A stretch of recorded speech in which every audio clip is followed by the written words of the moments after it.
Hello and welcome to the York County SPCA.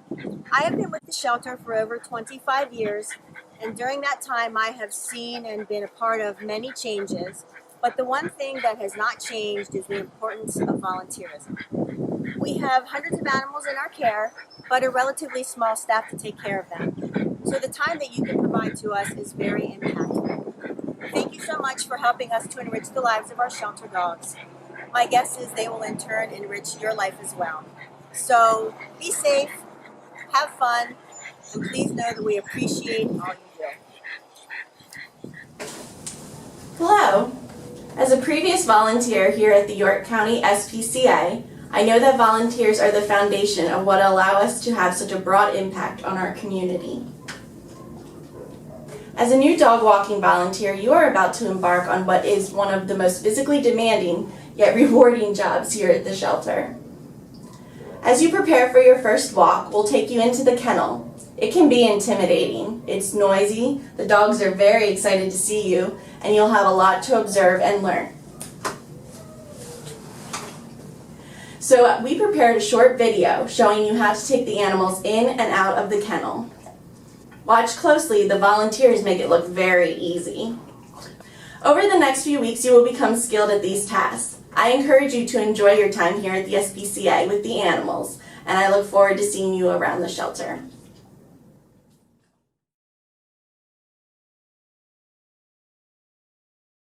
Let's start by taking a look at the layout of the dog kennels at our shelter. In this floor plan view, the lobby is on the left and the dog kennels are on the far right. Starting at the top of the kennel wing, we have the quarantine area, and below that we have the short side with 22 kennels.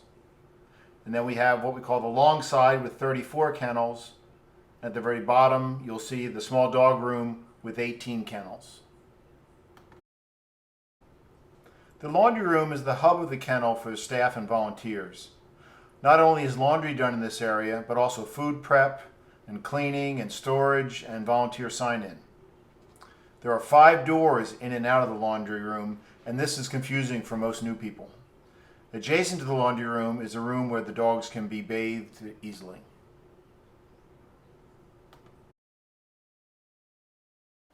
The red arrow shows the route that we use to exit the building to walk the big dogs. The small dogs use the route shown with a black arrow to exit the building. And the blue arrow is the route that all walkers use to return dogs to their kennel. And the blue arrow is also the route that you use to enter the building when the shelter is closed and the front doors are locked. In this photo, you can see on the left the door that the small dogs use to exit the building, and look for the door on the right, which is the door that the big dogs will come out of.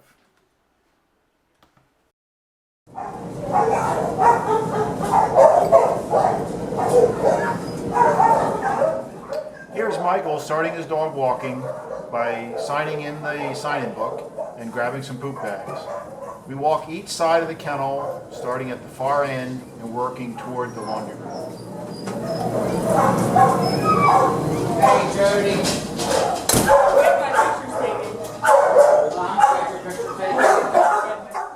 Normally the dogs have access to both sides of their kennel, which is divided by a small guillotine-type sliding door.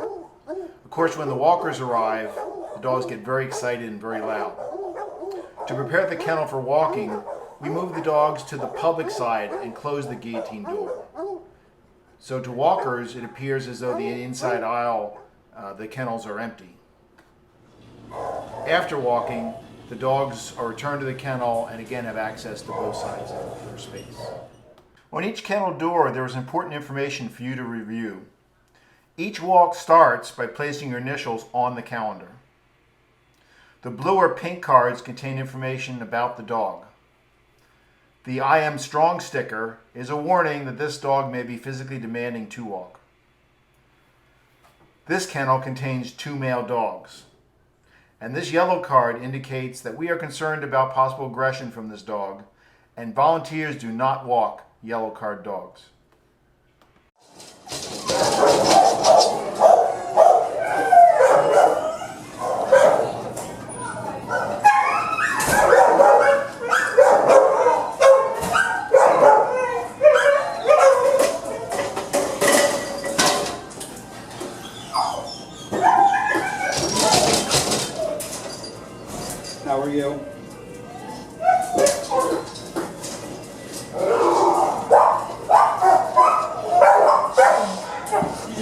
up here, boy.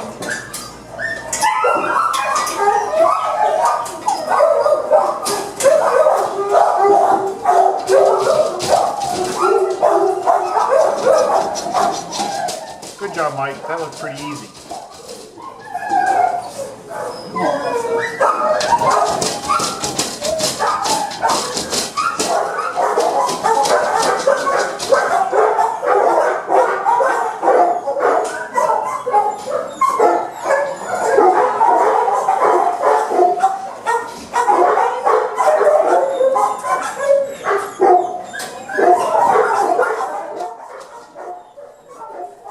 Wanda's making this look pretty easy too.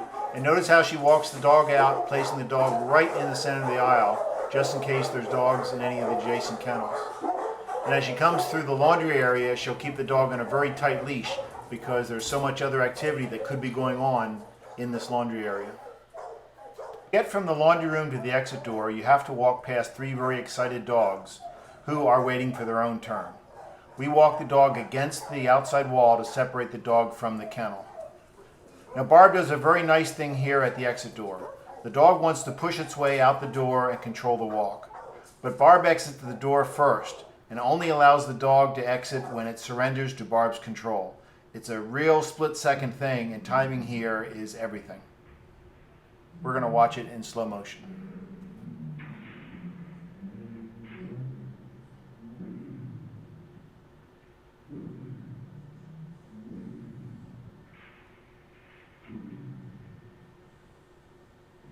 Not yet. Not yet.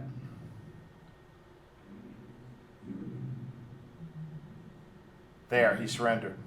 Out we go.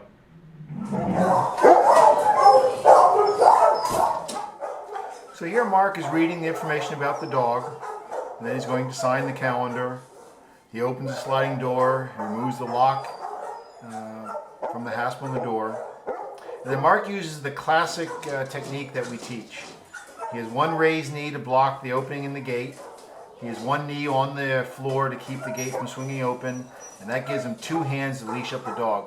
And you really need 2 hands to leash up the dog.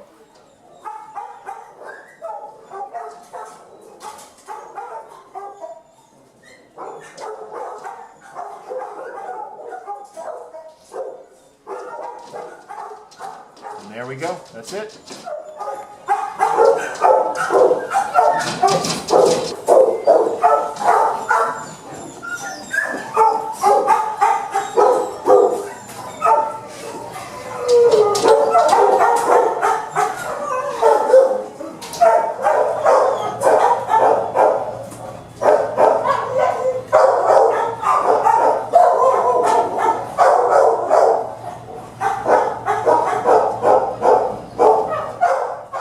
It is vital that you return your dog to its assigned kennel. Look for your signature on the calendar when you return the dog.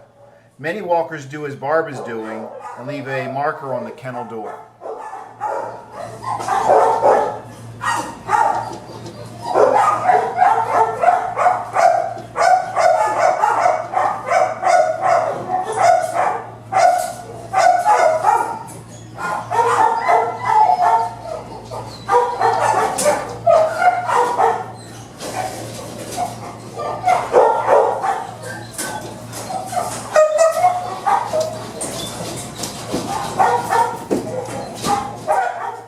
Observe the short leash that Barb uses to control the dog in the kennel and on through the laundry room.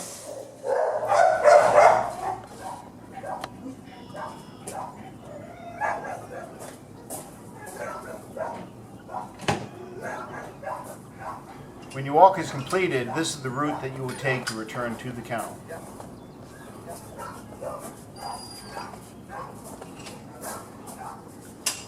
See, that door should be shut.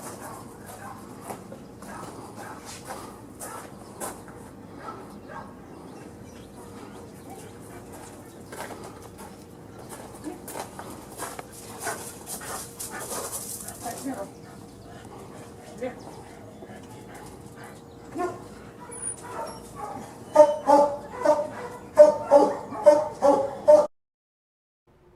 To get from this door to reach the laundry room, you have to walk past 3 dogs. So you need to keep the dog that you're walking along the outside wall to prevent cage fighting with the dogs in the kennel. Okay. Let's talk about the small dog room. These dogs have smaller kennels and they get walked 3 times a day. Sarah has already signed in as a volunteer in the laundry room. There are supplies in the cabinet such as poop bags. She chooses the dog to walk and reads the dog's information. Then Sarah initials the wall to indicate the dog has been walked. The dog kennels are locked, so volunteers need a key to open the doors.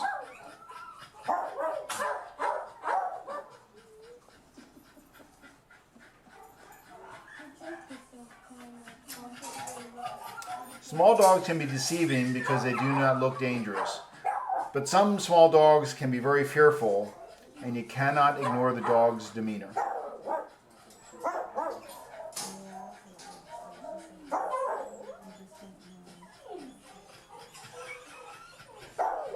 And this really is a small dog. Sarah is carrying this dog to the exit so that it isn't intimidated walking past the big dogs in the kennels.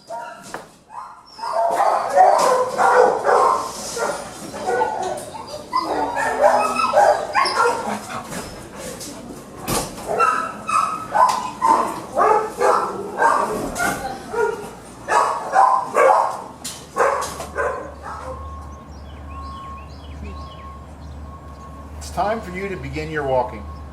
So let's have fun and let's be careful out there. And remember, we need you to make sure we walk every dog every day.